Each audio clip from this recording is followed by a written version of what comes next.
October Obsession. Taking some time, and we're live. Hey, Van, how are you? Hey, man, how are you? So, as I was telling you earlier, uh, I'm really interested in interviewing you about obsession because you pretty much inspired me in this journey, and it has been such a positive thing for me.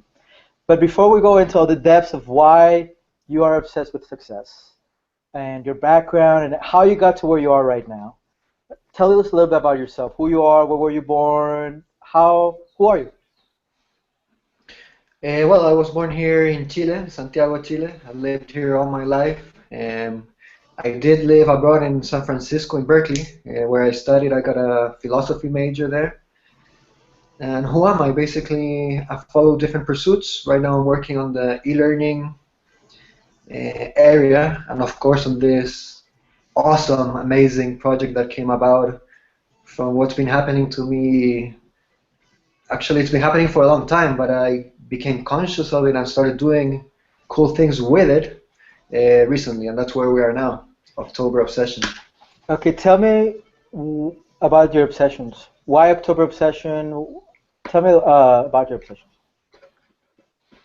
Well, I've had many different obsessions. And that's the thing. You see, the supposed problem was that all my obsessions were kind of short term, and basically they didn't produce any tangible results, and no product came out of them, and it was just something that I got absorbed on doing different things, from music to drawing to chess to coming up with an entrepreneur project to flamenco guitar to, well, you name it, to Da Vinci as well, and so many different things that you get absorbed in, but then people tell you, okay, so basically the question was, okay, so how are you doing? How are your drawings coming along? No, I stopped with that. I got bored. But how come? Why? You were doing pretty well. And that's when you realize, yeah, okay, I did that. The experience was awesome. I learned a lot from that. But that's it. No, maybe no real tangible long-term result came out of it other than the drawings. But the whole experience itself is awesome. And that's how I started thinking about the whole thing. People were telling me, hey, basically, I got advice to go to the psychiatrist. Uh-huh. And then she diagnosed me with, yeah, obsessive manic something. So that's when I realized, yeah, you know what? I actually have been obsessive pretty much all my life, but it shouldn't be casted on the wrong negative sense, like people commenting on it or the way the psychiatrist diagnoses it as well. If no result comes out of that, fuck it. I mean, the whole experience itself is amazing, and if you no longer have that motivation or the obsession ends in a way and you don't want to keep following that pursuit, why stick with it, right? Right, accept that the obsession changes. Right now you got absorbed with something else, and that's basically it. You're moving from one place to the other, doing all these different things, and if I think about myself, what do I have that I can give out? I mean, okay, I'm obsessive. I've had many different projects. Why don't I actually concentrate on the obsession itself? Excellent. Now, there's something very interesting you're mentioning is the idea of short and long-term obsessions, and Yeah. I've given this a little bit of thought, and it's like we are wired as humans for short-term obsessions as well. When you're learning to ride your bike, that's an obsession. When you're learning to tie your shoes, that's an obsession. When you're learning to do anything that is going to be a skill that is going to continue in life, you need a short period of obsession. So I think that's really interesting. It's kind of framing it different about it is wired into it. The second idea when I listen to you is we live in a different world than our parents lived. And we spoke this morning about Chaplin and how the world of Chaplin was all about, okay, here's your life. You have all these external things around you that you're trying to go for, and how you negotiate it. And even the soundtrack was very kind of militaristic, Germany. It was very tan, tan, tan, tan, tan, tan. And now the music today is all over the place. It's experimenting. There's a lot. It's a different world, and it seems like you are obsessing as people obsess today, which is short periods of time. A lot of the information is available, and they can master things. And then when they get bored, why continue with something that is not going to help them? And you learn a lesson. You learn from everything. That's kind of I'm really yeah. I think that's kind of cool, man. Yeah, exactly. I mean, it's ongoing learning, and that's a cool thing about it. It's like so many like different areas. I mean, I don't have any drawing background at all. But how did I get there? Just looking at Da Vinci, looking at his notebooks, and basically starting thinking about or getting obsessed with why are these drawings so cool? Why do they look so amazing? Why do they have like this aesthetic thing? And how does he achieve this? And then you start imitating his handwriting. Then you are able to draw with mirror writing, backwards writing. You are able to draw with his calligraphy. Then you're able to write, sorry. And then you start copying his drawings very meticulously. And doing all that stuff, it was almost like a meditation. And the whole thing, you come up with different drawings. You amaze yourself at what you are able to do, even though you're imitating the whole thing. So yeah, and then from that, you have another obsession, which is with typing, for example. Completely different, and getting obsessed with different typing techniques and how you can type faster in your iPhone and in your keyboard. And why not use the fingers, your thumbs, to actually type letters instead of just the spacebar? And again, you get obsessed with one different thing. So that's And how whole. fast did you get? I mean, when you say obsession, it's like it seems when I was a kid, I was never really good at anything, other than kind of because I always kind of retreated to books or to kind of more like because I. But how fast did you get in typing? I mean, when you say obsession, it's like, oh, did you do it for 2 days? Because it seems like you always go really for it. You don't. It's not like I'm upset. How fast are you typing? You know, that's interesting what you're saying, because it's actually more obsessive when you actually don't have the talent for that. So you actually get obsessed with, okay, how do people who actually do this well and do it easily or easier, how does it feel? Like, how do they do this? How does it feel? What is it like? I don't have any talent for this, but you know what? Let me try. Let's start doing this. Because you like the results, you like what the other people are achieving. And that's cool. So talent can actually play two roles. It can make your obsession easier, and you like it because you actually are good at it. But if you don't have that talent, that's actually even more, it hooks you up a bit more, because you want to you get obsessed with the actual question of, am I going to be able to do this, or what happens with this? And what was your question? The last part of your question. I forgot, man. Ah, yeah, typing. I forget how fast did you have it? I want to get a sense of is this a guy who's like doing or you I don't know the exact answer, but I know you actually like you wrote a course on typing, right?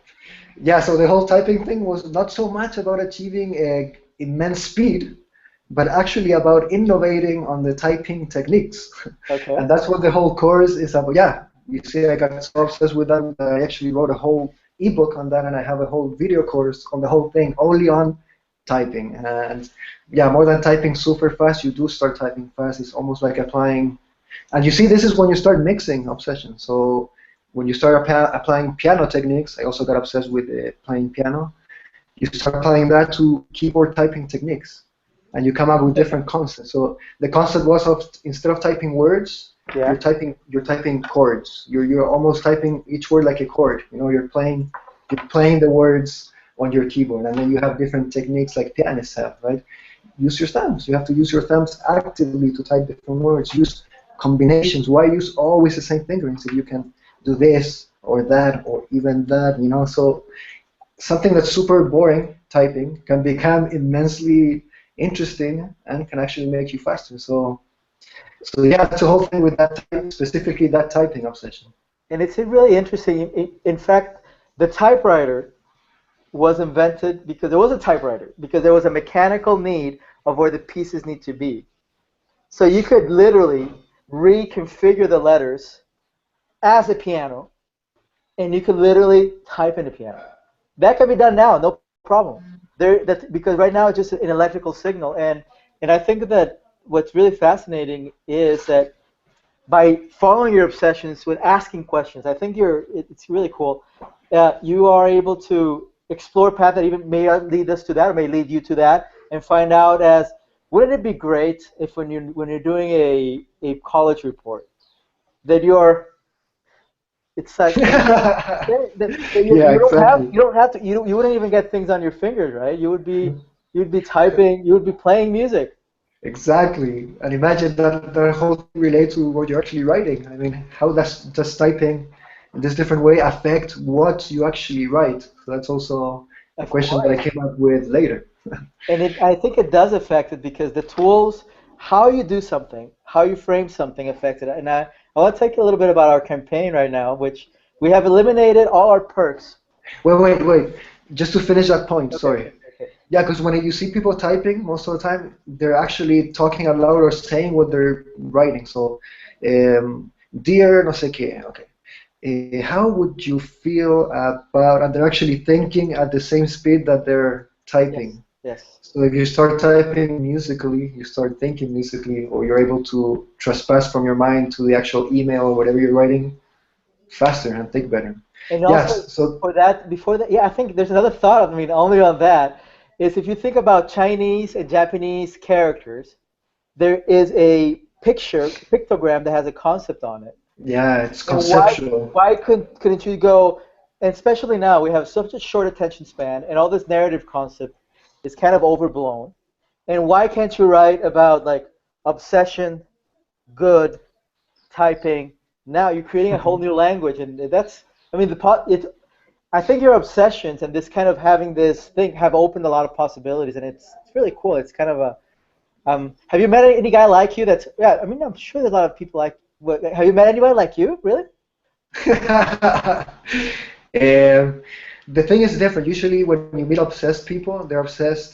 They're long-term obsessives. Short-term obsessives are maybe a rarer tribe, and it's not those really short obsessions that you were talking about. But it's I don't know. It's almost like the point in between. It's not super long, but it's not either a 1 week or a 2 day obsession. It's longer than that. So you get somewhere, but then that somewhere is basically the whole experience, right? And then you have another experience and another experience. So yeah, in my circle, I don't know anyone who's actually like that, and that's why I get all the feedback that I was talking about before. Okay, so what are you doing now, and why, and then okay, so what happened with this? But oh, how come? Why did you stop doing it, or whatever? So what are you doing now? Ah, okay. So no, I don't actually, and that's what this whole project is about too, is to maybe start meeting those kind of people, getting exposed to their obsessions, and not so much the obsession itself, but what we were talking about before as well. The whole process, like the whole thought process, what they're thinking, how they live the actual obsession. Because obsession is really tied up with motivation, right? I mean, if you're obsessed with something, you're fully motivated with doing that all the time. So yeah, it's actually like a guide to what you do every day. It's something you love, you do it, and you discover things every day, all day, right? So yeah, that's why to me it's also in that sense it's really attractive. Like obsession is motivation, and how can you be motivated with different things? It doesn't have to be one long life motivation. It can be all these other things and obsession itself, which is what's happening now. I have been also I learning a number of things, and I realized the hardest part when you're learning when you're learning something new, the hardest part is the beginning, and then to go from okay to master. There's like really hard, and then it's smooth transition, and then there's really hard. But what you've been doing is doing a lot of very hard beginnings and Yeah, taking them exactly. far, and that's taught you how to learn better. I mean, you've actually trained yourself to engage your mind in different scenarios and be able to advance with that. That's kind of Yeah, that's interesting. Like if you actually think on a master, like you're saying, yeah. okay, this guy is a master, but it's one discipline. It's so limited. You're a master on this. Maybe you know everything about that, but it's if you think about it, it's kind of claustrophobic, right? It's like you're tied up with this, and everyone recognizes you as the master of this, so you have to be updated and know, and you're there. But what's going on everywhere around? What are all the other opportunities? And that's something that can also be casted in a bad light, where you're actually anxious, kind of anxious of what am I missing now by just doing this or being obsessed with this thing actually now?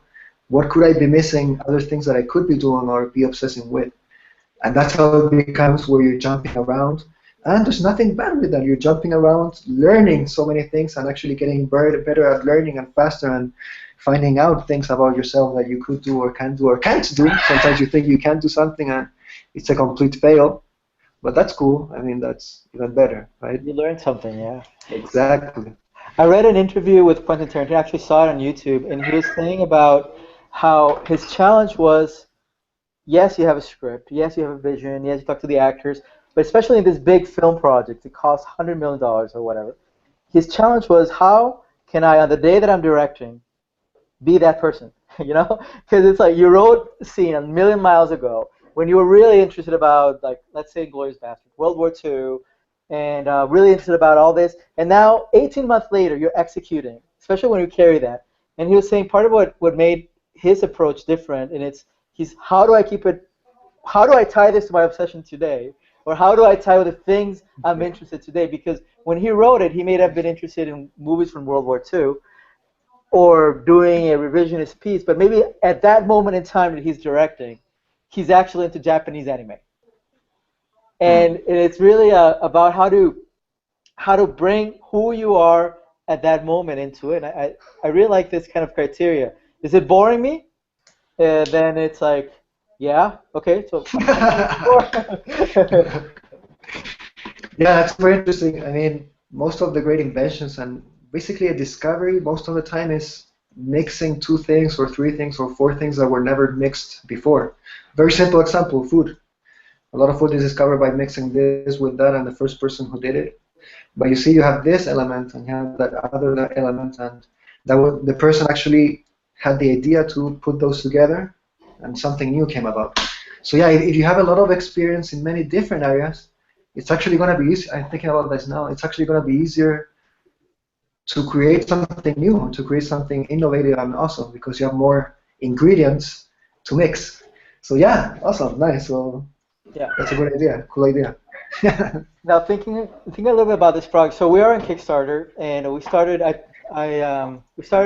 10 days ago. And one of the things I mentioned to you earlier is we're going to put our project out there. We're going to do a good job in presenting who we are. We're going to follow the Kickstarter rules. We're going to share with friends and family, being really enthusiastic about what we're doing, and we did. You and I did that. And we have the challenge. We have the two challenges of our friends and family don't do Kickstarter, so we don't have that engaged community around us. We have people but we don't have that element. But we did it. We actually went out. We put it on Facebook. We put updates and all that.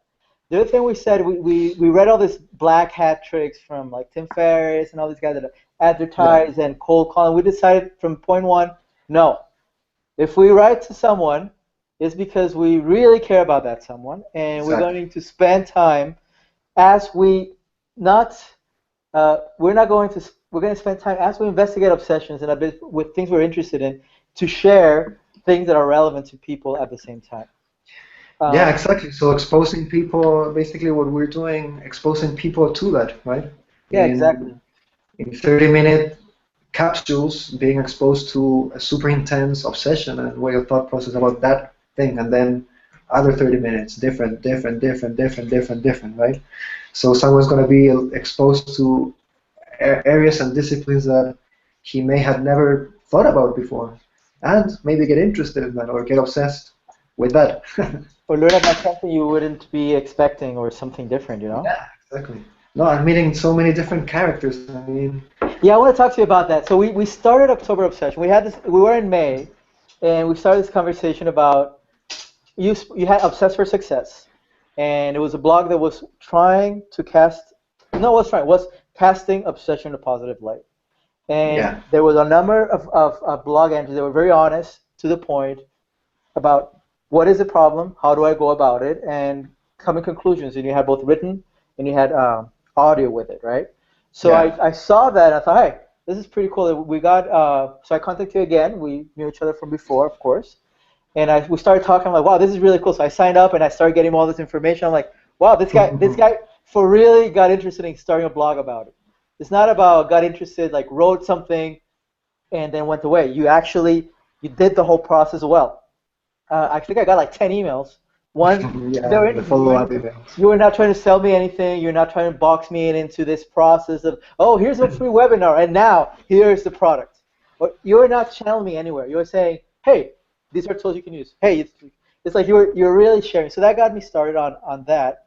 And then I'm kind of Yeah, yeah. so what I was doing there is basically sharing, okay, hey guys, I got obsessed with this some time ago, and this is a really cool thing that I think it's going to help you that I learned from that. Here it goes. Bing. And that's what those the emails were really about basically cookies and things that I could share or give out or teach from the different obsessions, right? So maybe You know what? sometimes they were Run internet us through resources. those again. Just kind of a big like list of time, for example. So we have the type typing. Okay. Well, what were the other ones you covered? I'm trying to remember here. The other obsessions or Yeah. products or things. No, the things you were giving people. You're not like even selling. You're No, just no giving. products at all. One of them was little internet resources like flux, which is this thing that helps you with the monitor light. Ah, that's the other thing, lights. The whole email and blog about lights, different lights, red light, blue light, when to use them, what times of the day, etc. Yeah. Another thing on cold therapy, whatever you call it. Basically, I got obsessed with waking up early. Cold Uh, thermogenesis. I think that's what's called. yeah, and taking cold showers and just suffer through it. And what I learned from that is I didn't like it and I never got used to it, so fuck it. And things like that. So also about routines, getting obsessed, okay, routines. Why routines? Why not a routine? And actually have an email where I urge people to actually don't have a routine. You know? So it's very, things like that. Things like that that you can learning from all your different obsessions. It's very yeah. Wow, it's fascinating. So I mean, I can you know me, so I can go on the routine thing. Actually, I'll go into the routine thing. I think the routine thing is actually very very interesting because when you have a perfectly set routine and everything is around you supports that routine, Yeah. this and you have nothing that goes against it, the stress is very low, but the learning is very low. What you're doing is you become your own employee. You are working for yourself and you're your own boss. And it's often when we're doing planning, we're doing long-term planning and we're pretty much saying, I want to enslave myself for the next 3 years. The next 4 years, you're going to do this. Because I think that's what you need. I think that's what would make you happy.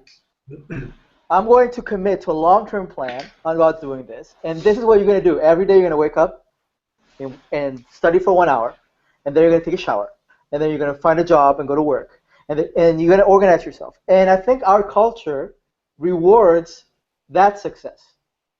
That is kind of the model that you follow. 10,000 hours of effort, master the thing. But I was thinking about it yesterday, and there's no need for a samurai today.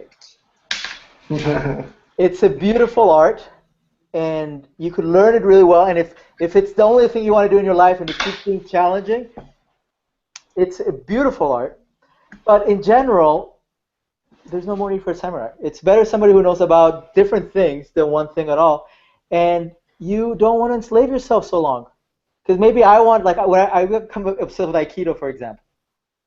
And when I say obsessed, it's not that I have a passing fad. I literally became obsessed. My whole life was about it for maybe 8 months. Okay. And I had a job, full-time job, but there was nothing else. That's it. And and it's like you respect that. You don't see that as a failure, but you see that as you really took it and you learned a ton and it opened your mind. And then when it really, it's not that because the goal was not becoming an aikidoka. I mean, at an age and my body type and even my interest is not about mastering. My interest was this is a really interesting culturally. I feel different things in my body. I learned about my joints. I learned about rotation. I learned about even the discipline, the dojo discipline, the white, and what the colors meant. And not red. I experienced that. I experienced what it felt like to clean floors after each training. And all that. It's not a failure. It's not that I'm jumping from place to place. It's I have free time, and I chose to learn something I was really interested in. I did it, and then I mean, I went on to a million things. I went on photography. I went on to other things. So I think there's some. Yeah, you Seems see, like you're more normal than you're more like most people. I think it seems like the ideal is like it doesn't exist, especially today. You know. yeah, the way people see it is this. They see you one day. Okay, so what are you up to? What are you doing?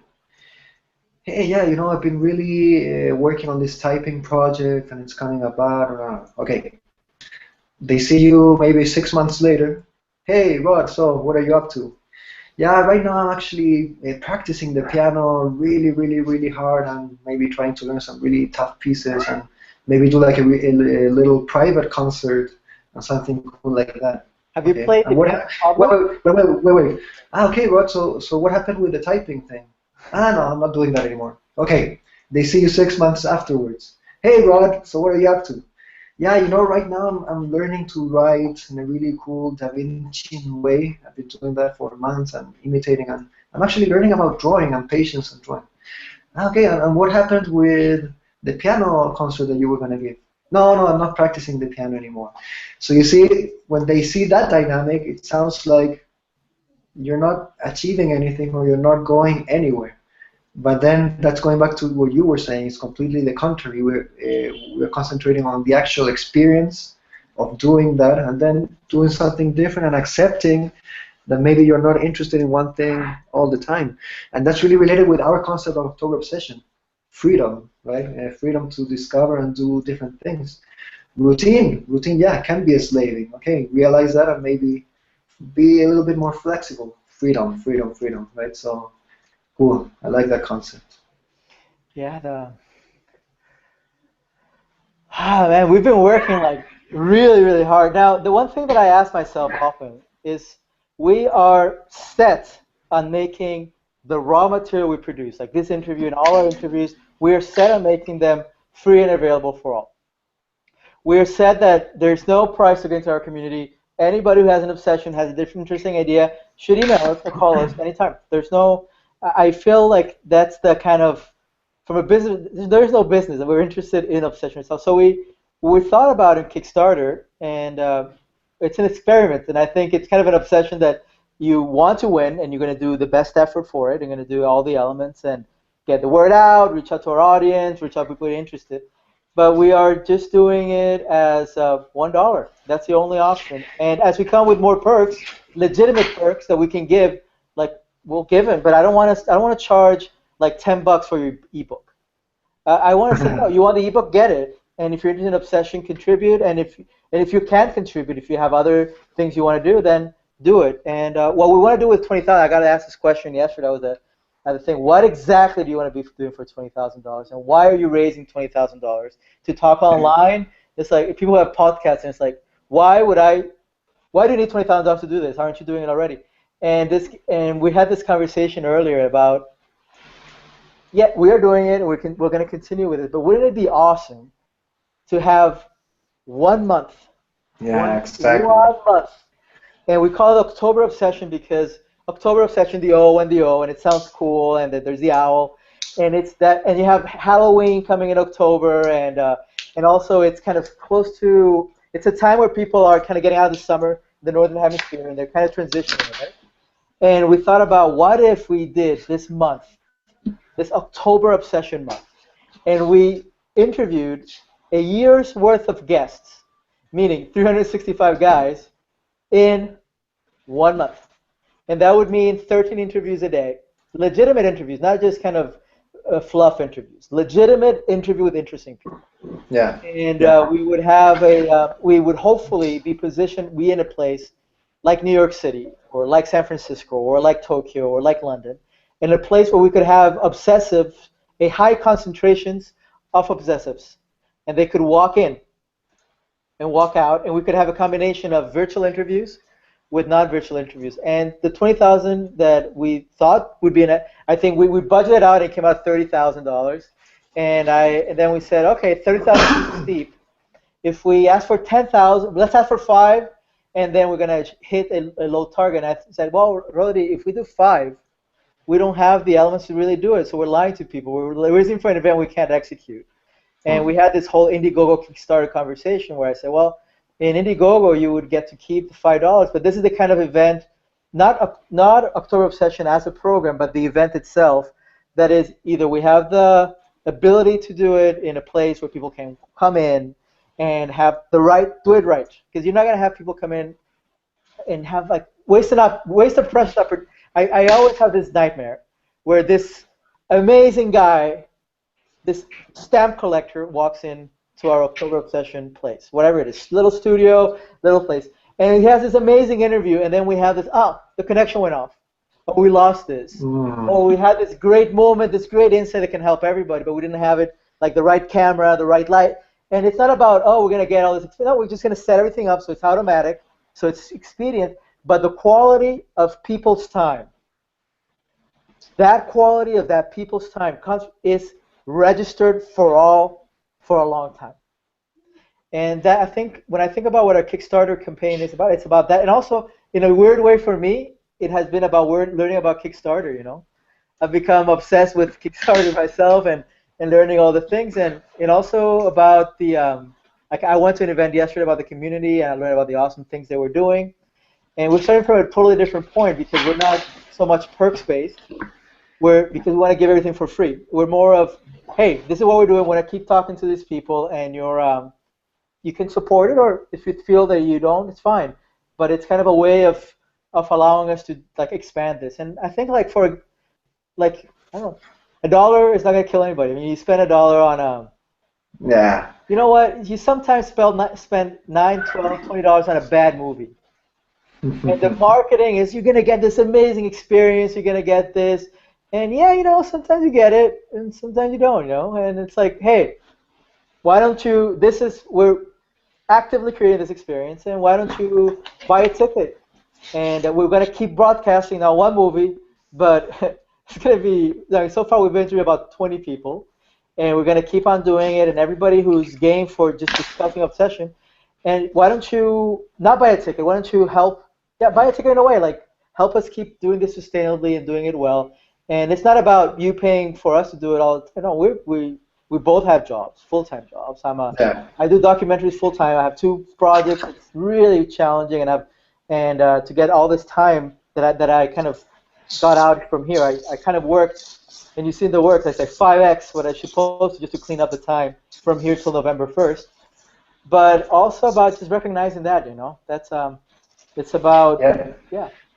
Yeah, I think our whole process is super interesting. The way we actually, the dynamics of how we work, of how we came up with the whole project. But all our working sessions are pretty much like this. We just talk, discuss so many ideas, and then maybe come up with concrete actions. But there's so much thought process going on, and the really magical thing about this is that we're doing what the project is about. Yeah. So we're not preparing to do something, we're actually doing the project right now. So that's actually super cool as well, and we're getting better at it. And that's why the interview process, what you were talking about before, the interview process is super important. I mean, if we want to respect the time of our interviewees and the time of the people who watch the interview, that better be a super good, focused interview, right, with a clear message coming out of that. And the only way we can do it is really getting to know the person, like really finding out about that person before. And the whole process, like we have talked before, it's almost the funnest part about this whole thing, preparing for the interviews, because you're actually learning a lot about that person and the area that he's obsessed with. And then during the interview, you learn so much more. You discover the person, and that's why the questions that we do are cool. Like we go to different places. It's a conversation. We might have a little guideline there of some questions that we would like to ask, but many times it goes somewhere else. And I think interviewees notice that, and they actually come up, finish the interview with an actually non-expected experience. And sometimes I get the idea that, especially those interviewees who say, or they think they're not really obsessed, then you look at the interviews and they talk about obsession the whole time. Yeah, So, yeah, it's really interesting. yeah, that's pretty cool. I like that. And also the whole Um, idea that we're not coming, like in my documentaries I've done, one of the things that I've like learned to do in the last things is you're not coming to somebody with an agenda. Like if I'm interviewing, I don't know, race car driver, I'm not trying to get the media thing. Are you still fighting with your girlfriend? How did you get into it? What was your thing? yeah, It's like, no, no, no. I'm really interested about what got you interested into racing. And that's not one passing question between is your divorce real or not real. That is a whole interview. And then the people just kind of start having, we have this amazing, like it blows our mind how much we learn from our interviewees, and I think I'm gonna have a glass of water because we've been talking, we've been online maybe for six hours talking to people nonstop, and this is something you're learning about how to keep the obsession going. But it would be really interesting in a little while, like after maybe having your reaction, to go through the people that we've interviewed and kind of say what have we learned from them. You know, that's kind of a I have clear ideas of what each one has really taught me just in this process because of just in October Obsession, the stuff that we have live, and what I hope to how my life has evolved as of that. I think we can go through that as well. But Yeah. before that, do you have any other things that you want to share with the world or about you and why? I think people don't get a sense. I think a lot of people have passing interest, but you take that extra that extra step. You know, it's not about I'm obsessed with Leonardo da Vinci and I get a Leonardo book and I do 2 exercises. You go full force and with your music also. It's like you're a music. I've seen you play. You know, it's a musician. You're a legitimate musician. With your writing obsession, you wrote and published a book. With your Yeah. thing of you had an obsession with what is it like? You worked on a cruise, man. So what was that obsession? Did you want to be like the adventurer, or what was that obsession about? Yeah, that was actually after 2 years of writing the book. Yeah. That obsession, I just left my job, sold my car, and left over to the south here of Chile and wrote for 2 years. Just wrote, and learned and read a lot. And yeah, after that, I wanted to do completely the opposite. Instead of being uh, in this one place concentrating on writing, maybe travel, go to different places and do that. The easiest way to do it and the faster way to do it was working at a cruise ship. I mean, how much better can it get? You see all these different places. Maybe you're there for a little while, but you get to know all the different places. Actually very similar to the obsessive route that we're taking. You don't stay in that one place for 5 days. You're just there for a couple of hours. Okay, and then another place, another place. And that was interesting because I learned the whole back scene thing. Actually, I worked there as a waiter, and it was super interesting to me to discover how the kitchen or being behind the scenes was. It's like very ironic. You go out there and you have a smile and you're performing to these guests. But behind the scenes, you're fighting with the other waiters because you don't have a glass or because they took your dessert and gave it to another guest. So that was super funny for me. You go behind the kitchen, stressed, shouting and being like really anxious, and then you go out and you have to smile and you listen to the piano performing and you smile to your guests and everything is so nice and things like that, you know. It's like I like the cruise ship analogy on. We could actually have October Obsession. If I mean another option On a is cruise. a cruise ship. I mean we're open. We'd love to do it in a big city through Kickstarter. And I love Kickstarter. Really, yesterday I saw the projects here in Los Angeles that they were projected for all of us to see. And I can tell you for real, I've never. It was the best little festival I've seen. And I've been to a number of festivals. That's my things. And it was because there was this energy, this kind of creative spark, and like the products I saw, they were like this roller skates that were electric, and this guy did this thing that had like a movie going for it, and then there's a guy who had like a bathtub, and he was sitting there, I took like a ton of pictures, and it's like, yeah, it's really cool, but again, it's just like cool. It's like, okay, we're here, and if the community wants to engage us in the manner that we want to engage you, meaning we believe content should be free for everybody. And Yeah, we can come up with things that we can come up with things later. That's why our pricing is so low. Or not pricing. I yeah, mean, that's why even if you don't contribute, even if you send us an email, I think that would be really really cool for us because we keep doing this stuff that's really kind of interesting. yeah, definitely. Eh, Okay, let's talk about our interviewees. I'm really interested. So first guy we spoke to was on October Obsession. Our first October interview was it Taryn? Oh no, after No, was it Steven Seagerman? Let me. was he before? We did a number of trial runs. We I don't know. interviewed friends and family so we could kind of improve the process. We did like Right. 5 of those. So we interviewed your sister, I interviewed you, we interviewed me, and I interviewed old business partner. And then we kind of understood how the whole process worked and how to make it efficient We got obsessed about learning about Google Hangouts. We got obsessed about learning how to research. We got obsessed about Yeah. expediting the process, and it became very in-depth but very efficient. I can't, like there was times when we came from work completely tired, and then we just Yeah. sat down and everything was there. It flowed because the preparation was there, and we obsessed so much about it.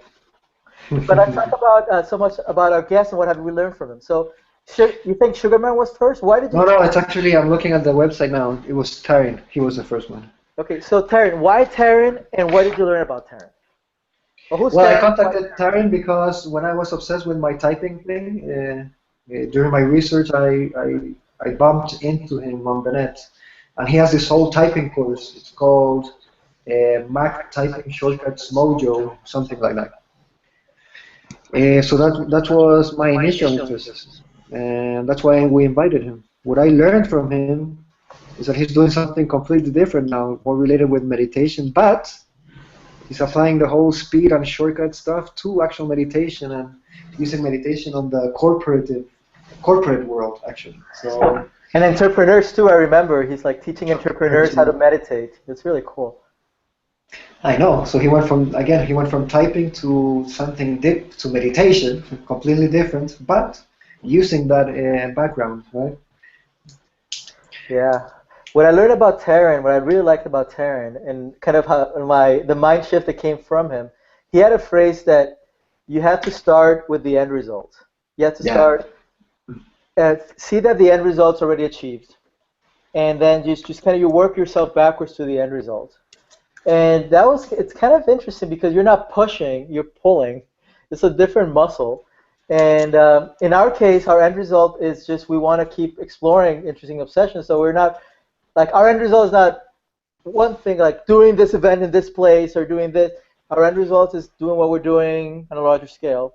And in order to do what we're doing on a larger scale, we need to get better. We need to learn more, and the more people we speak to, we learn more.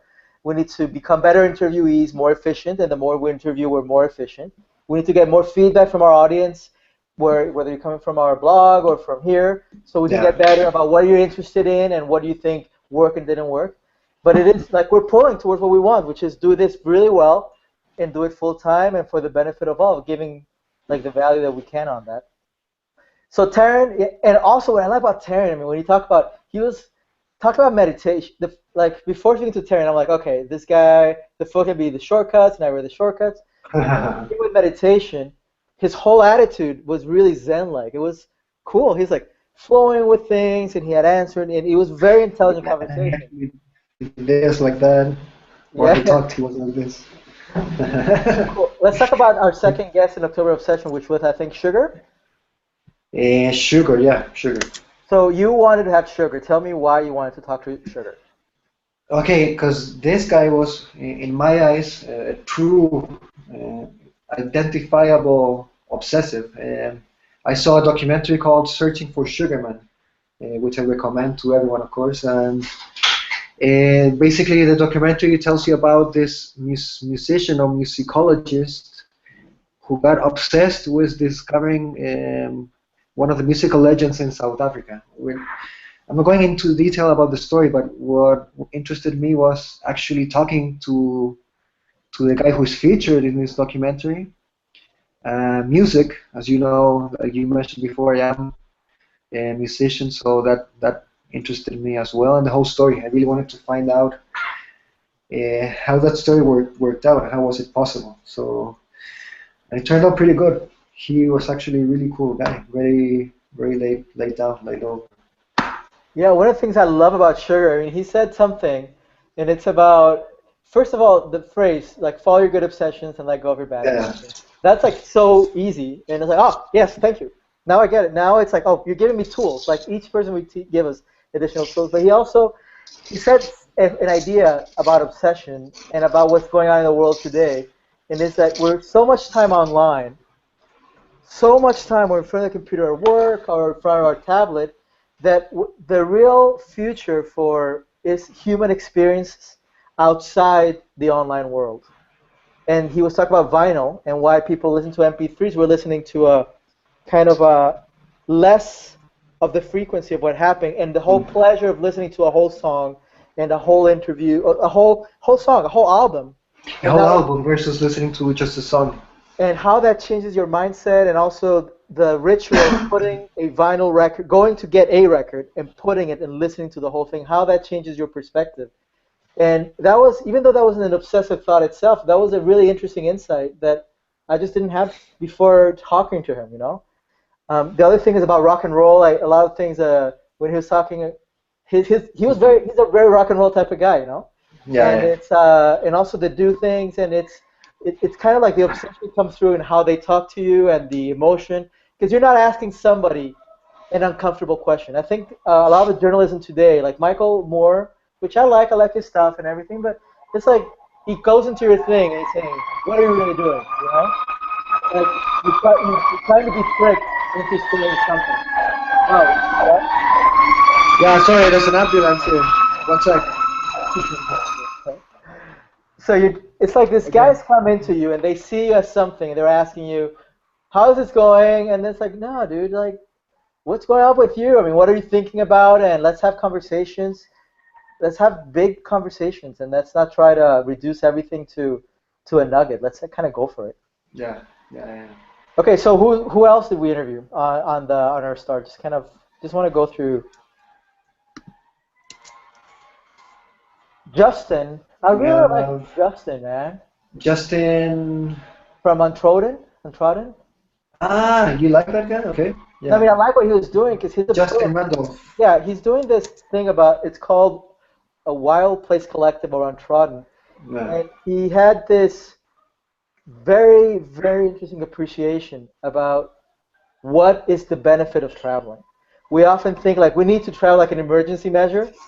It's like, oh, I'm so tired from work, I need to relax, or I need that. And he's like, how that it gives you a heightened state of awareness, you know, and how you can learn from travel, and that changes the whole perspective because traditionally in travel you think about, oh, I want to go either I want to one of two. I want to go to an all-paid resort where I don't need to worry about anything. I just lay by the beach and get all my drinks and everything is included. I don't even need to worry about money.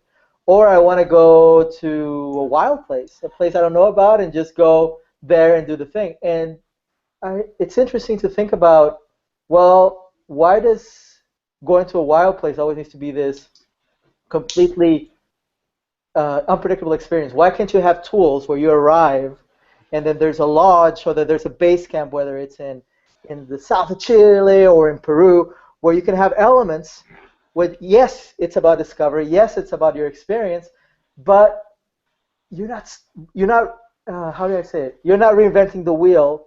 There is the wheel kit is there, or there's elements that really accelerate what you can do. It's like having when you go somewhere, having a trusted friend that can show you around. And that was super Yeah, I interesting mean, about see. how he positioned that. I also from Justin, I liked his. I mean, entrepreneurs are people who are always going forward, and it was we set out a request to interview people from Startup Chile, which I think is a pretty interesting program.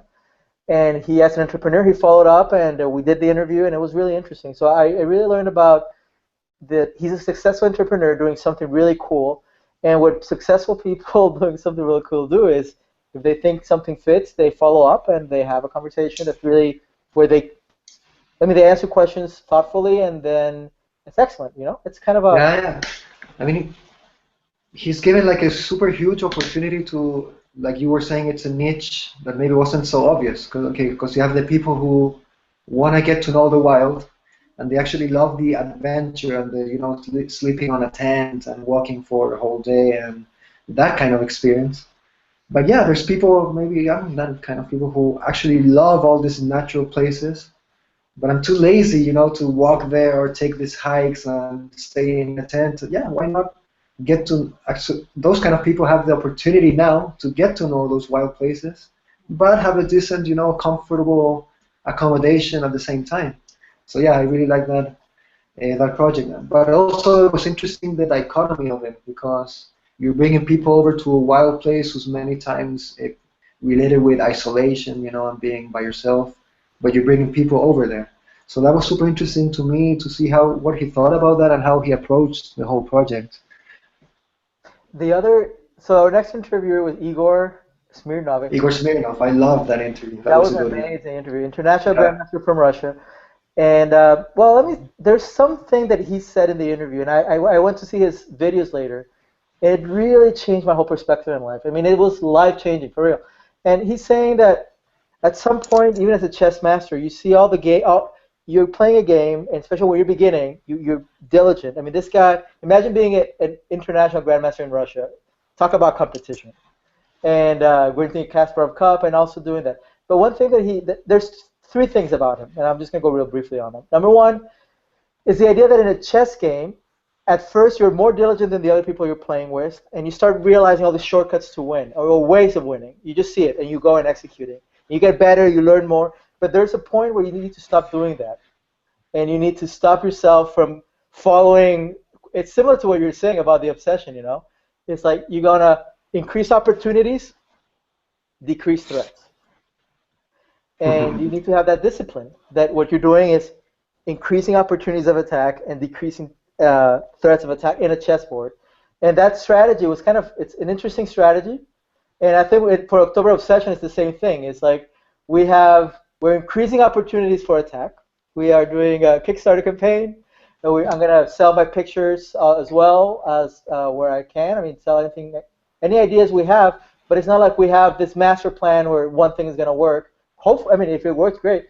But it's more about opening options. That was really powerful of him. And the other thing that was really, well, maybe you talk about Igor, then I'll talk more about him.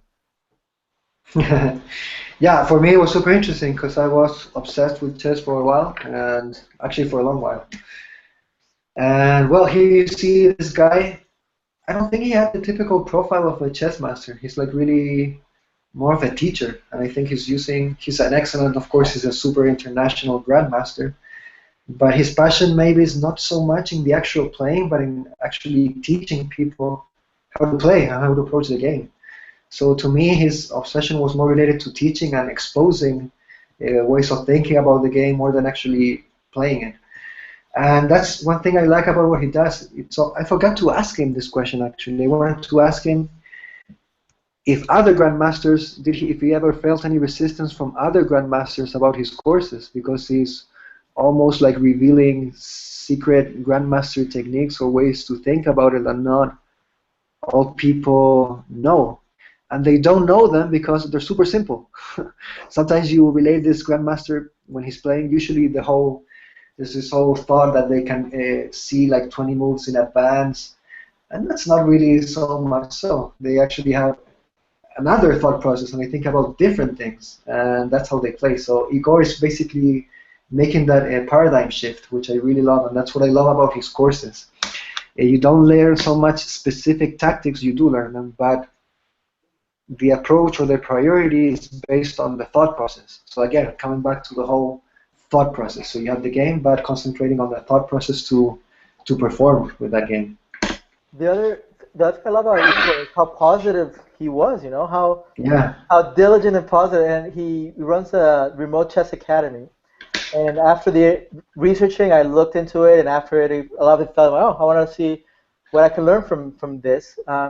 And I saw a remote chess academy, and it's like, wow, all the elements are here. Partnership, contact, clear information, the learning is all there. And then what came to my mind is, how would an international grand chess master, a guy with that mind, and a guy with a mind to teach, approach an online business? And Yeah. I'm always asking about e-learning. We're going to talk a little bit about that a little bit now. And you always think, who can you ask? And it's curious to know how different people are approaching the same thing, and how does a chess master approach teaching his subject, and then how does a surfer approach teaching his subject, and how does an acrobatist, and not so much about the subject itself, but how would their approaches differ in an online world? I think that's what it kind of really resonated with me from Igor. So I'm very curious about that.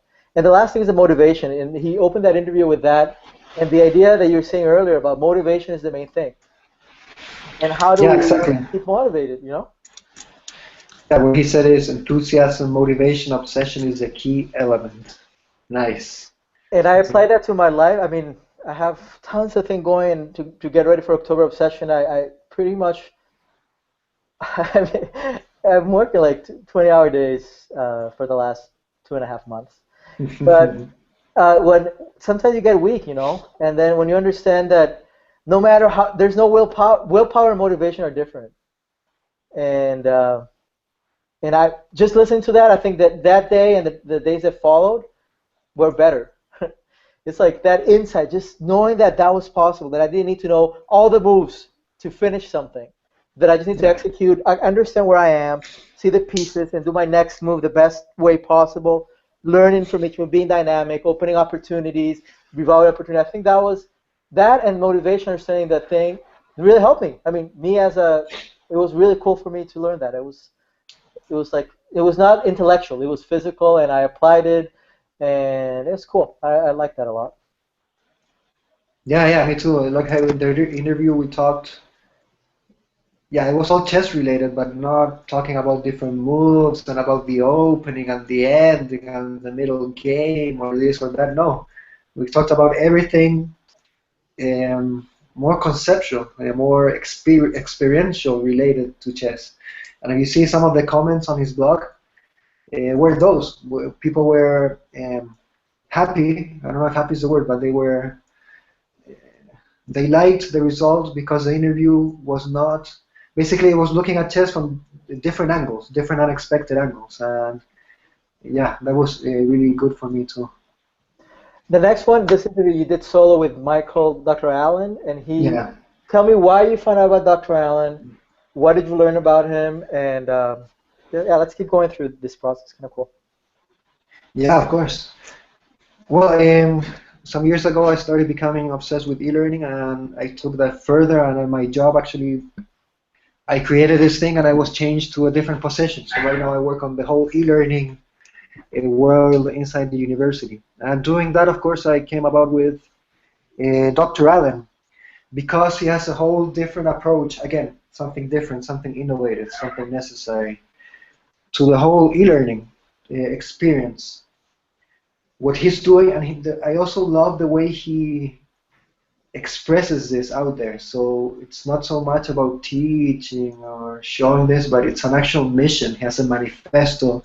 It's almost like a political movement Yeah. to achieve a certain goal. And what he wants to do is to, in his own words, to wipe out boring e-learning from the earth or from everyone's experience. And that's why I wanted to talk to this guy. I mean, he's really into what I do, actually, and I agree with most of his points. But I wanted to see his own vision of it, and what I wanted to achieve on that interview was actually to keep it simple, keep it ground to earth. So not talk about different designing models and design and development and the whole SAM process versus this process or different platforms. No, no, no, no, no. Let's talk about actual what e-learning is. What have you done different with e-learning? Yeah, and one thing that was interesting. Imagine this: using e-learning to decrease the spread of AIDS. Wow. How can you do that? Exactly. So that's what we talked about also in that interview. How can e-learning help decrease the spread of HIV, And things like that. He has so many cool, interesting stories that I really like that interview as well. It went somewhere different related to the e-learning world. I It was a listened whole to different teaching, a whole different way of looking at e-learning. It's more accessible, it's fun, it's physical actually. You learn to do skills, physical skills that are trespassed to your job or to whatever you need to do. Yeah, you were going to say something. Yeah, I listened to that interview, and and again, this tool in my life, and he said something about people usually drop things when they become very easy or very difficult. Yeah. And as that was again, it changed my life. It's like, okay, I get it. So when I'm doing something now, I'm like, why am I getting bored? Is it because it's too hard? Is it because it's too easy? And if it's too hard, do I just need to really get this done now? And if it's too easy, do I need to make it more challenging, like you said about typing with as a piano? But it actually tells you, it has to do with you what you were saying about your obsessions, because you're always going into you when it was too, yeah, you're keeping it up to a good level, and then it's not like it became too hard. You want to do something else, but it's kind of having that insight into it's not you don't have enough willpower, you never finish anything, you don't commit, or it has to be this, like being more flexible and being more open about that. Hey, do I want to continue the next step here, or does this learning apply somewhere else and apply somewhere else? Which was some I thought about. Yeah, it's kind of how life is today, you know. Yeah, now that you were talking, I was thinking, actually, we're all learning online all the time. Every time you search for a word or you do a Google search, you are actively trying to learn something, Yeah. right? So in that sense, how e-learning is actually active, and that's the whole point as well. It's not you listening to someone or receiving information from someone, but it's you actually actively looking and searching for that information that you actually need. And Exactly. that's a whole concept. And we do that every day. We do that online. So I don't know. It's cool to think about that as well. And it's going beyond, and it's like you come in with a question, right? Yeah, But exactly. then you end up with another answer, you know? And that's the You cool thing. discover or you discover other questions. Exactly. So we have questions for about Mac Dojo, and we come up learning about meditation for Yeah. entrepreneurs.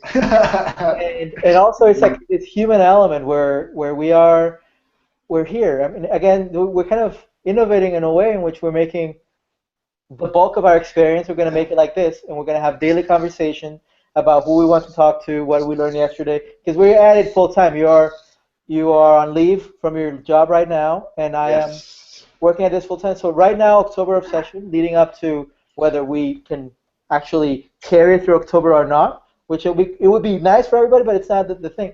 Right now, it's going live, and this is we're learning, getting better, Yeah.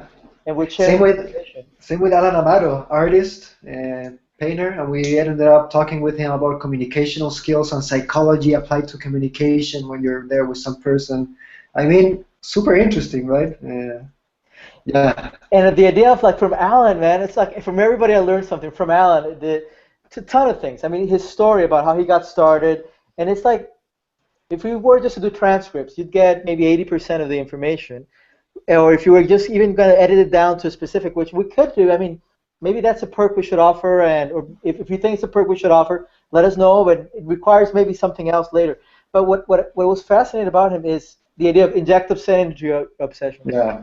Yeah. I'm I've produced and directed documentaries, and I've written a book. I've taken a ton of pictures. I've photographed the desert, and uh, and yeah, sometimes you inject some sanity into things, and obscenity, no, yeah, insanity, obscenity. Yeah, no, yeah, exactly. I mean, and that's how some people maybe are shocked or uncomfortable with that because when they see you obsessed with something, usually they don't see this calm person, talking about it, but you see this really anxious, active, full of energy guy who actually has kind of this crazy, aspect and look and whole way about him because he's injecting that insanity into the obsession, Which and is that's how what Steve sometimes, Jobs looks. I mean, that's how all the yeah, all the guys who are giving us, exactly. or the creators of new material. That's Mhm. how they look, you know. Yeah, and that's when the manic term comes up. You are an obsessive manic person. No, man, I'm obsessive, super interested, energetic, obsessed guy, and that's cool, right? Yeah. And the So idea yeah, of projecting I agree with yeah, you yeah. with the insanity concept. Excellent, excellent concept. It was, yeah, and it's like before talking to him that day and leading up to that, I wasn't thinking about that.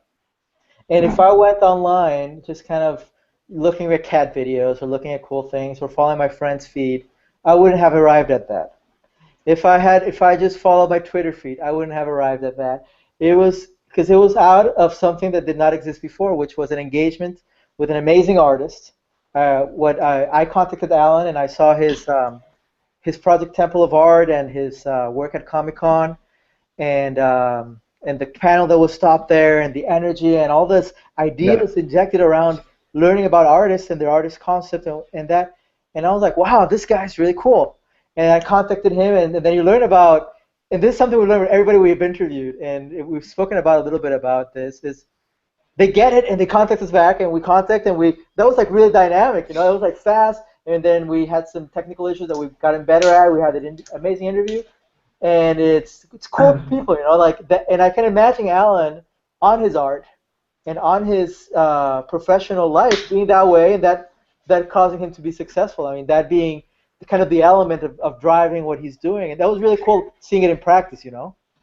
Yeah, excellent. Yeah, that's another cool thing about the process. I think we're reaching out and contacting the perfect interviewees or people who are actually ad hoc with this whole project.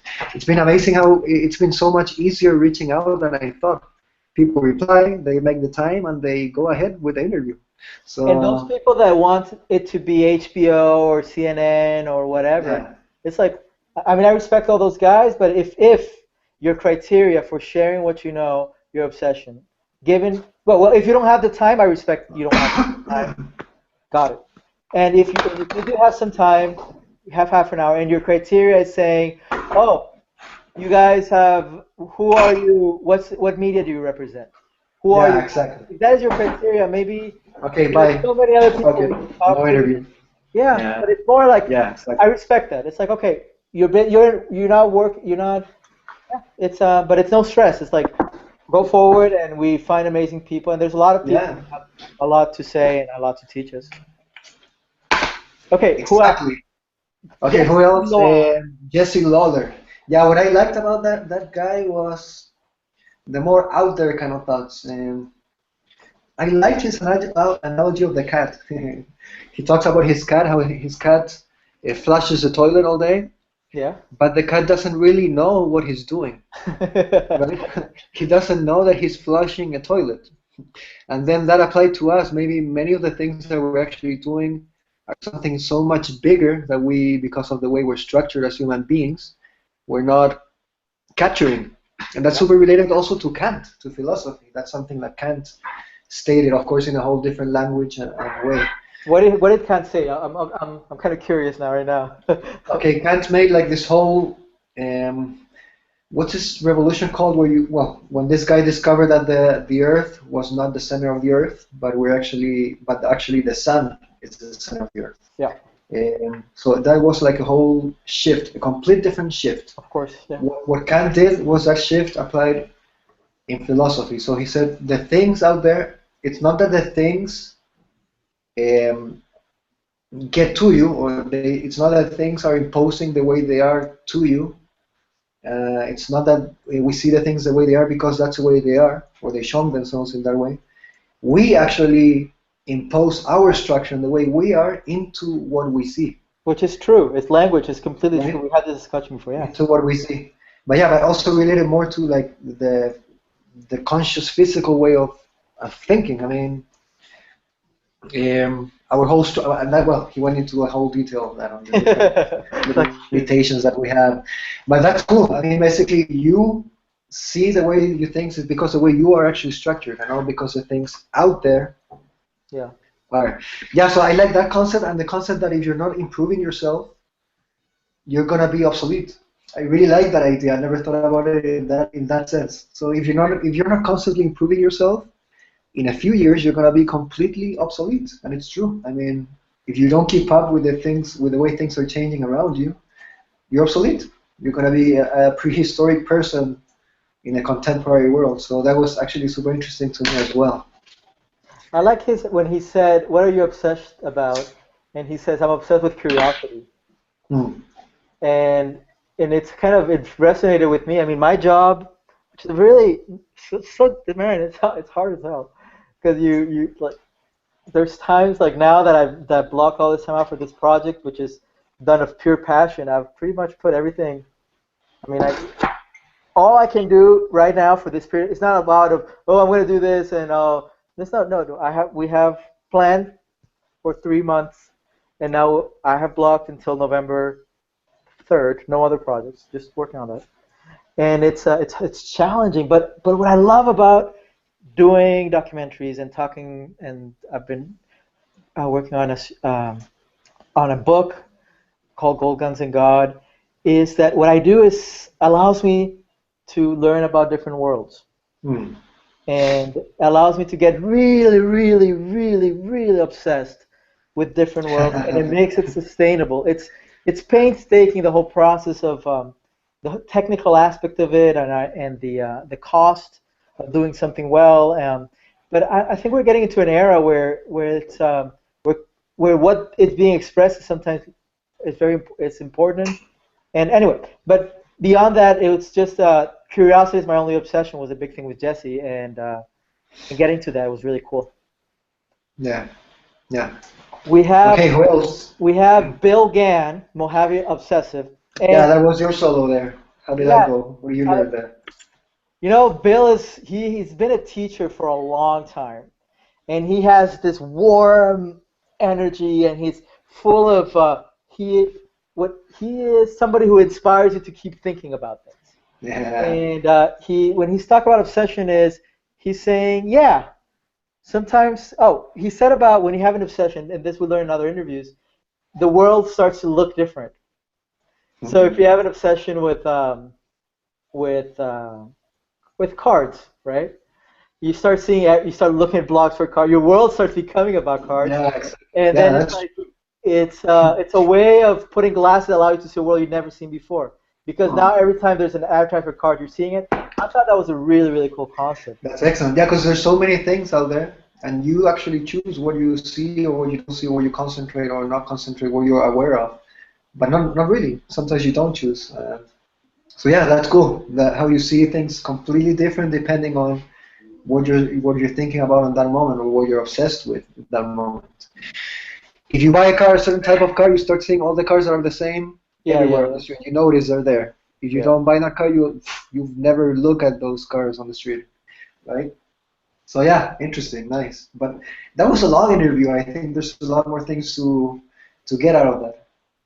Yeah, I mean, basically, this is a kind of recap for our. We're gonna post this on Kickstarter under our video, and when people ask, "Hey guys, why isn't your video more high polished?" Well, maybe we'll do it more high polished. I don't know. For now, it was our initial idea, and we keep doing it. We just keep interviewing and learning and think. But I'm gonna put you right under it. So anybody who wants to learn about our project Okay. can hear this out. But for now, Bill is an amazing interview. You should definitely check it out. He's been photographing the desert for 50 years. And what you learn about the desert and about the Mojave Desert in particular in California, it's a different desert than the Sahara. It's a very different desert than the deserts in Chile. And it has to do with proximity to the ocean. It has to do with the cultures that were there. It has to do with even the geography. He spoke about also the idea of freedom. Innovation. We're talking a lot about innovation in this process, and the idea of California innovation. California innovation, and what like the tried example of Steve Jobs, which he mentions in his Stanford commencement speech. He says that he'd been doing all these things his whole life, and when he was in college, he did calligraphy, and he did other things, and he didn't know how they connected, and then everything started coming together. And it seemed that he was always following he was genuinely interested at the moment, and he was doing it. I mean, he's known for being kind of difficult, being an obsessive in some times, but he's doing it there. That was his process. He's saying that's his process. So it was very for Bill knowing about where did that come from? So the question is, where does that come from in California? And in the desert, there is a culture of tinkerers. There Of is what? think people who take if you're gonna go live in the desert, you take a trailer and all the elements you try to reuse. You try to reuse cups, you try to reuse cans. You have to make your own machines. If Okay. and all these people are innovating constantly. They have constant problems they need to solve in creative ways with less things. They don't go to the store. They don't order on Amazon. They need to solve it, and this creates all this innovating mindset that translates into combined with the surfing mindset, with the Eastern religions. There's actually a Buddhist temple at the edge of the Mojave Desert, which is something I had no idea about. And Nice. you start realizing that where another source of California innovation might have come from. In general, the thing, yeah, the obsession thing about what Bill is, he's been doing the same thing for 50 years, and yet he also was a teacher. He did other things as well, and able to work his obsessions really, really, really positive. I really like that as well. That's cool. That reminded me of the speech they gave at my graduation. I studied philosophy, and there the guy said, "Okay, so what do we philosophers do? What are we going to do now? And his answer was, philosophers can do anything. Basically, whatever area you want to pursue, you can do it because we're taught on how to think in many different ways and how to see one same subject in complete from 360 angle, right? In different ways. So I was thinking, okay, if I was doing a speech, if I were doing a speech, so what do we obsessives do? That's We kind of can cool. do whatever. We can obsess with whatever. We have that capacity and that freedom of mind to follow different pursuits until maybe you find that one or you don't find it at all. It doesn't matter. So yeah, excellent. Okay, our last interview. Okay, John Lee Dumas. We did not Hmm. include his interview on our blog because we had some audio problems, and this is part of the budget issue. And it's such a pity. And I mean, if we had a little bit better equipment, we could do better. That's Yeah. it, you know. We could have better. I mean, but anyway, we couldn't have his interview. I included a little bit on our last teaser. He's talking about sharing obsessions, but he was super cool, man. He said a number of really, really cool things. You brought him in. Tell me about how do you find about John Lee Dumas and the interview. What you liked about it? Well, John Lee Dumas, while I was obsessing with different projects, I got obsessed with entrepreneurship itself, and that's how I got into John Lee Dumas. He has this podcast where he interviews. Basically, it's a daily podcast. Every day he comes out with a podcast where he's interviewing specifically different entrepreneurs. So it's a daily entrepreneurship podcast, right? And that's why I reached out to him as well. We contacted him, and we were lucky there. That guy is super busy, as you can imagine. I think He's all guys are podcasting every super day. busy too. Yeah, yeah. Yeah, but he made the time, and he made the time to talk with us. And yeah, that's how I got to him, and that's why I was interested in interviewing him. I love It's what. also very similar because it's also similar to what we want to do, like interview obsessively many different people. He's doing that on He's a doing every day. entrepreneurship, and Yeah, I think our focus is more philosophical, less yeah. more broad, more kind of mindset and more of ideas, you know. Mm.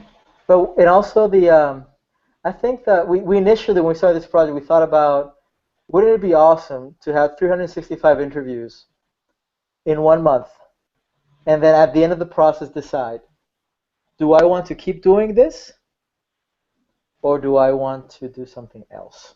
Yeah. And that was always something we had as the center of everything. It's not we're not creating change for ourselves for the rest of our lives.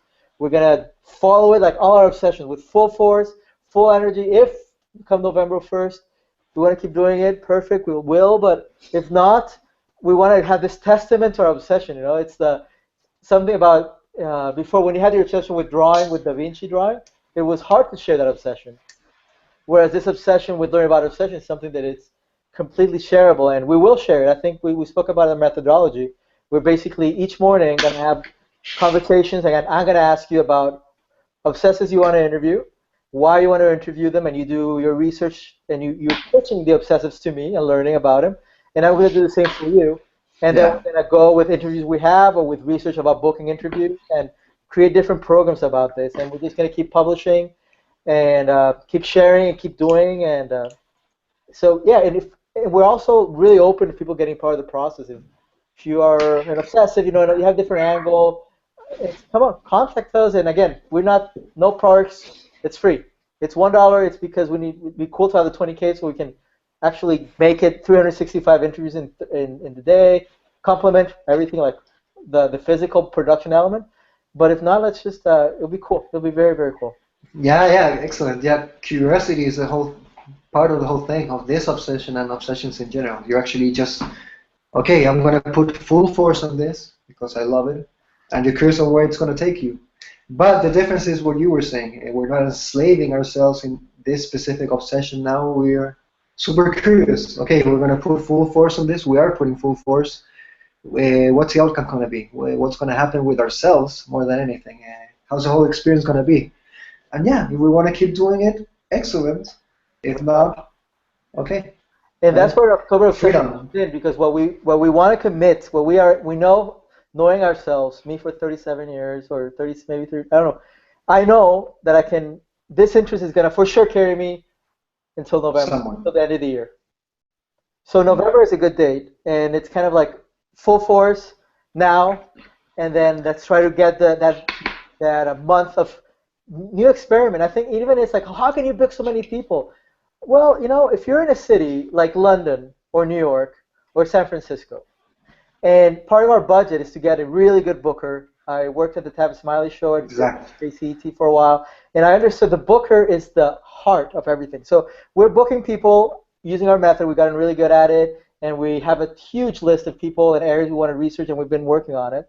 But having full-time booker of people that are actually in the city at different times, so people can stop by, and this is something that's really difficult now because everything has to be that. But if we have that amazing experience of a month, it's going to be like amazing. And for everybody, it's like it's an experiment. It's an idea. It's like an installation. And We could, what are we going to learn? I don't know. yeah, we could have like a portable kit, a portable podcasting kit where we can go wherever with that Oh, suitcase, that's sit good. down anywhere, open the suitcase. We have microphones with everything there. Okay, let's go. So the people don't actually have to go to us. We can actually go visit them, and they will actually feel more comfortable in their own setting. And live, And, it's so much different, I and imagine. they can show us what they're doing. Exactly, there's going to be performance involved. But if So we yeah, want, I like when you go to their houses, they can show us what they're doing. yeah, yeah. And you see their whole habitat, their whole setting. If we can do it But online on a Google Hangout room, imagine how it would be actually being there with the person. So yeah, excellent. and and we need to figure out how to book. So it'll be a combination of sometimes people would be online. Time people would stop by wherever we set up, and it has to Yeah, be a big center. That's why the price kind of goes up, and we need to have a booker, and there needs to be. I mean, there's basic elements why the money is being raised for. yeah. But you have a combination of the three. People come to the place to talk. You go to the people's place, or we go online. But we do it 365 in 31 days. That's the objective, and we have See, actually trained in doing that. And we can. The whole part is keeping your voice up. I have read about lemon, honey, you have and to learn how to project your voice. yes, and good going. Well, I learned that I got obsessed with singing, and I actually got a post degree on choir directing. You have your part. Well, yeah, actually. And that's where you learn how to, in Spanish is impostar la voz. I don't know how you say that in English. Basically, you project your voice not through your throat, but you project it on your face. Basically, your body and face is a speaker. That's a speaker. That's your speaker. It's not here. This is what causes the resonance, Yeah. right? So that's something we should work on, yeah, as a prep for the interviews, definitely. And yeah, we need to be able to concentrate on the interviews. That's why everything else needs to be automized. Someone else booking all the interviews and someone helping us with all the automation and putting all that online. But we should be able to be concentrated fully On on the researching the interviews. interviews. Yeah, the whole process, the The whole interviews interview and process. commenting about the process. Just that. Yeah, exactly. And I Yeah, think if yeah. we achieve that goal, we are 100%. The thing that has caused more stress for me, I mean, that wasted more of my time, has been everything else on it. And it has no value. Like everything I did, it's lost. Nobody knows about it, but it's all buried. All this kind of. But yeah, very cool. Finally, last thing before we close this really long explanation of why we want to do our project, and it's all here on our website, and we're going to put it on our Kickstarter page for now, and keep it going wherever we need to put it to get the word out. I had this amazing interview yesterday with this With Natalie. Natalie, and it was my friend. We did it in French because she was not very comfortable in English. Yeah, I saw it. And my friend Tomas helped us on that interview. We have it published. What I loved about this interview is she was passionate about acting, and her parents said you need to get a job, you need to get something. So she pursued throughout her life obsessively both things. So she became a really, really, really good systems engineer, and she got a scholarship to go work in France, and she was recruited in French because she was for systems engineer, but at the same time she's doing performance all the time and doing everything she does super, super well. and she was talking about how living in the now.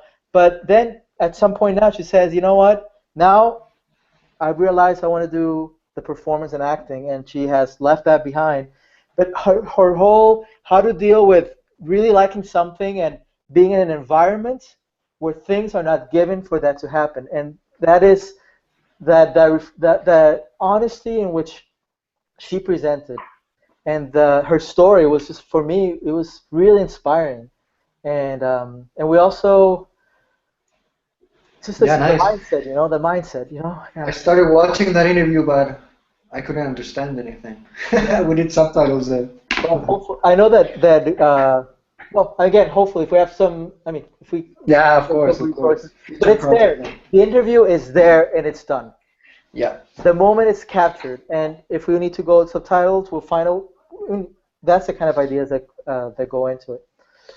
Yeah. Okay, Yeah. that covers October Obsession. The main interviews today. We also interviewed other people that were kind of before that in our learning process as we learned how to use all these tools. So we're not going to go too much into that.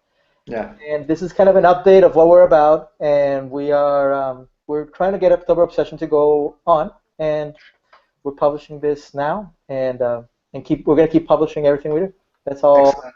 That's our focus, and hopefully we can find a way, whether it's through Kickstarter, through another ideas. I can put some postcards for sale to actually do the from my photo for sale. So actually do this October right now. Get it done. Get this experience done in an amazing city.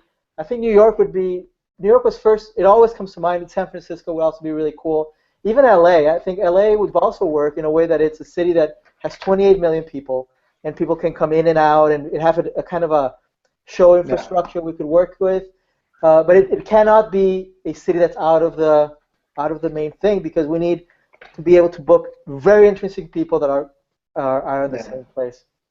Yeah, excellent. Yeah, I like what we're doing here. What I've seen on the Kickstarter videos, the successful, really successful ones, all of them have the people there, the creators, they're in that video and they're talking to the audience. So you get to know who they actually are, what they look like, and how do they themselves talk about their own project. And that's what we're doing here. So I love it. Excellent.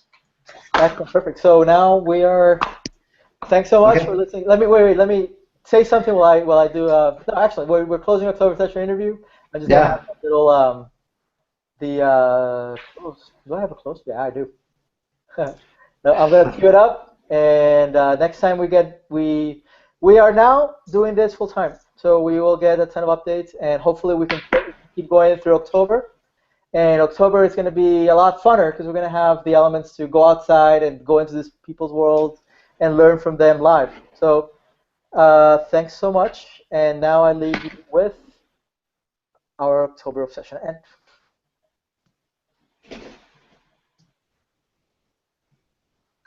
Thanks for listening to October Obsession with Rod Put your Caceres screen. Mag. great. If you like what you see How do I get or what you have out? heard, Share your screen.